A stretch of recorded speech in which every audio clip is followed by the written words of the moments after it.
नाज़रीन, आपको याद होगा कि एक दौर में एक नारा था, बड़ा मशहूर हुआ था, एक रियासत दो दस्तूर, ना मंजूर ना मंजूर।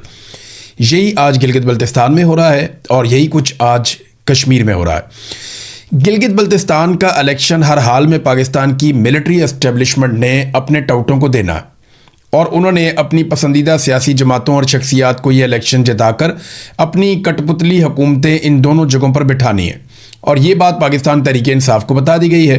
अब फेस सेविंग का मामला है, कभी कोई गिरफ्तार होगा, कभी कोई रिहा होगा, कभी कोई कहीं शोर मचाएगा, कभी कहीं कुछ करेगा, लेकिन अमली तौर पे पाकिस्तान तहरीक इंसाफ को पता है कि उनके साथ क्या होने जा रहा है।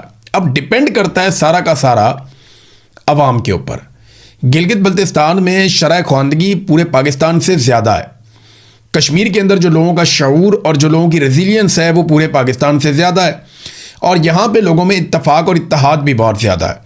तो इन दो जगहों पे अगर अवाम डट गई और अवाम ने ये फैसला कर लिया कि उन्होंने अपना मैंडेट हर हाल में वापस लेना है, तो फिर मिलिट्री एस्टेब्लिशमेंट को शिकस्त हो जाएगी और ये बड़े आराम से हो जाएगी अगर अवाम ने ये फैसला कर लिया तो। अभी टाउटों की बेचारों की ज़बानें तालू के साथ प्रॉपर तरीके से लगी भी नहीं थी, उनके बेचारों के हलक भी खुश्क नहीं हुए थे बोल बोल के कि टाउटों ने भी बोलना ही शुरू किया था कि जनाब पाकिस्तान तहरीक इंसाफ को फ्री हैंड मिल रहा है या पाकिस्तान तहरीक इंसाफ को वहाँ पे लेवल प्लेइंग फील्ड मिल रही है। गिलगित बल्तिस्तान में या कश्मीर में भी ये बातें शुरू ही की थी, साथ ही गिरफ्तारियाँ और सुबह बदरियाँ शुरू हो गई। देखिए, पाकिस्तान तहरीक इंसाफ को टोटल 24 घंटे मिले, थोड़ा सा टाइम यानी चंद घंटों के अंदर उन्होंने भाग दौड़ करके दिखाई और फिर साथ ही एस्टेब्लिशमेंट के हाथ पांव फूल गए और उनकी वो हालत होगी कि उन्होंने कहा पकड़ो भाई इन सारों को बंद करो। सारे हथकंडे करने के बावजूद यानी इंतखाबी निशान भी नहीं लेने दिया, अलग अलग इंतखाबी निशान के ऊपर वो इलेक्शन लड़ रहे हैं। उम्मीदवारों को भी खौफजदा किया गया, सबको बताया गया कि तुम्हें कभी भी हम जीतने नहीं देंगे। इलेक्टोरल लिस्टें जो हैं उनको भी तब्दील कर दिया गया, लोगों को खौफजदा भी किया जा रहा है। तहरीक इंसाफ के लोगों को यानी एक तरह से हरासा किया जा रहा है लोगों को और उन्हें कंपेन भी नहीं करने दी जा रही। अब कंपेन भी जैसे इन्होंने रोक दी है। एक तरफ PMLN के या पीपल्स पार्टी के लोग जाते हैं तो फौजी जवान उनका इस्तकबाल करते हैं, उन्हें हर जगह पे जो है वो बावर्दी लोग मिलते हैं, कभी फौजी यूनिफॉर्म में, कभी पुलिस की यूनिफॉर्म में, उनकी तो बड़ी रिस्पेक्ट हो रही है। लेकिन जब पाकिस्तान तहरीक इंसाफ जो पाकिस्तान की सबसे बड़ी पॉलिटिकल पार्टी है वो जैसे ही वहाँ दाखिल होती है गिलगित बल्तिस्तान में तो ऐसा लगता है कि उनके लिए कर्फ्यू लग गया है, जनाब NOC लेकर आएँ। ना नून लीग से कोई पूछता है, ना पीपल्स पार्टी से कोई पूछता है। PTI वाले जहाँ जाते हैं उनसे NOC पूछा जाता है, पकड़ो इनको बाहर निकालो सूबे से। तो ये कार्रवाई वहाँ पे डाली जा रही है। इसकी वजह सादी सादी है कि एस्टेब्लिशमेंट सारा कुछ करने के बावजूद इलेक्शन जीतने की पोजीशन में नहीं है।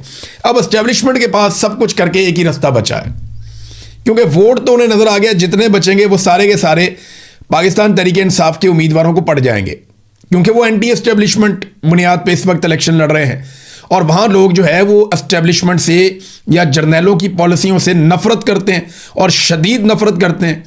तो इस वजह से लोग वोट वहाँ पे नहीं डालने जा रहे।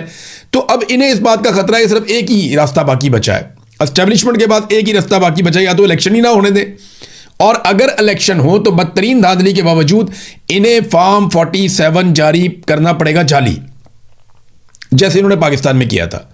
इन्हें जाली फॉर्म 47 जारी करना पड़ेगा, वरना किसी सूरत भी ये गिलगित बल्तिस्तान से इलेक्शन नहीं जीत सकते। एक बात तो आप ये ध्यान में रखें। अच्छा, गिलगित बल्तिस्तान के अवाम के पास रास्ता क्या है वो भी बड़ा आसान है। अवाम सिर्फ अपने नताइज लेने का बंदोबस्त कर ले, यानी इलेक्शन तो वो पाकिस्तान की मिलिट्री एस्टेब्लिशमेंट से जीत चुके हैं, इलेक्शन तो अवाम जीत चुकी है पाकिस्तान की एस्टेब्लिशमेंट से और जर्नैलों से, लेकिन उन्होंने किसी तरह से रिजल्ट वसूल करना है और उसकी तैयारी उन्हें शुरू करनी पड़ेगी। अब चाहे उसके लिए उन्हें धरने देने पड़े, चाहे उसके लिए उन्हें रास्ते बंद करने पड़े या कुछ भी करना पड़े, मैं उन्हें उकसा नहीं रहा, मैं उन्हें सिर्फ ये बता रहा हूं कि अगर कोई गैर आईनी और गैर कानूनी हरकत की जाए तो आपने उसके रास्ते में दीवार कैसे बनानी है। यानी गैर आईनी और गैर कानूनी इकदाम के रास्ते में कोई तो दीवार होनी चाहिए ना। अब मुल्क में अदालतें तो काम कर नहीं रही, निज़ाम यरगबाल बना हुआ है और मिलिट्री एस्टेब्लिशमेंट सबसे ज़्यादा ताकतवर है, लिहाजा उनका रास्ता रोकना है तो फिर अवाम को ही बीच में आना पड़ेगा और बज़ाहिर अवाम को ही वो सब करना पड़ेगा जो अब तक अवाम ने नहीं किया। और गिलगित बल्तिस्तान और कश्मीर के अवाम से आप ये तवक्को भी कर सकते हैं, क्योंकि उन्होंने माजी में भी अपने मुतालबात मनवाए और बड़े तगड़े तरीके से मनवाए।